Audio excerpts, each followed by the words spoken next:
Hey everyone, Mark here. Today I'm going to be reviewing Bleeding Through 9. This is a metalcore band from Orange County, California, releasing their 9th studio album. Got a little bit lower. And the band formed back in 1999, and it's led by a vocalist, Brandon Chapati.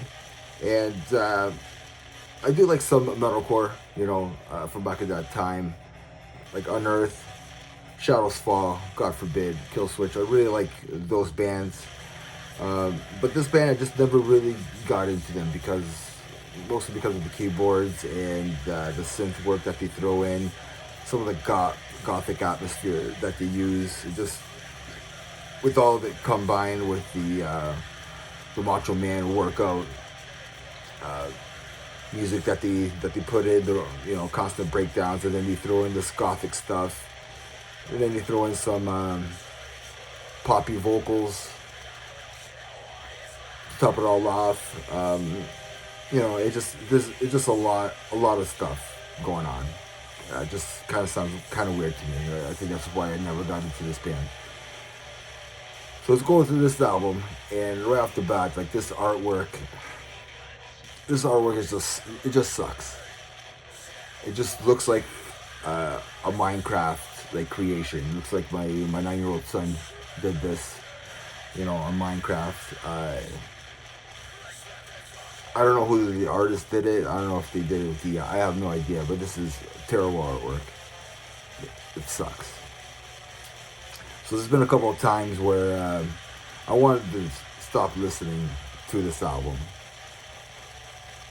and I'm gonna go with track 2. And I pushed on. I pushed on to listen to this whole album. So like track 2, our brand is chaos. They keep repeating like "fuck with us" and "find out," and it's constantly "f with us" and "find out," "f with us" and "find out." It just is so cheesy, like the breakdown, and it's just tough guy wannabe metal. And then you throw in some poppy vocals and some gothic atmosphere, keyboards, and there you go. This album is full of like breakdowns, but I think the breakdowns couldn't really save this album, to be honest. Brandon's vocals, like he has a decent growl, a good death metal vocals. At times he does sounds like Dez from Cold Chamber and Double Driver. His cleans are I don't know. I'm not a big fan of his cleans. I don't know, him and Phil from All That Remains. They could battle which one is the worst at clean vocals. That'll be a pretty cool contest. I don't really care who wins that one.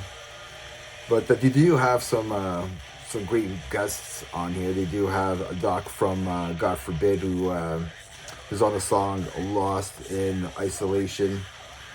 I guess he plays a solo in that part. And then there's "Wartime," which that was a pretty good track, and that has Brian Fair from Shadows Fall. Unfortunately, he doesn't get his own solo like verse or anything. It's mixed in with Brandon, so you can't really see who's doing what. But these guys, like, they couldn't save this album. They also have the Comeback Kid, like it's the vocalist there singing on a track as well. To be honest, I'll give this album a 5 out of 10. I'm sure fans of them will really love this album, or probably think it's a great album. For me, I think it could be a contender for worst album of the year. To be honest, I didn't really care for this album at all. So I don't know. Maybe if you're like a gym buff, you might like this album. Listen to it in the gym. Maybe if you're like an emo lover, you'll probably like love this album as well. I'm sure their fan base will probably love this album, and I don't. And the artwork sucks. So let me know your thoughts, and remember, everybody, metal never dies. Cheers.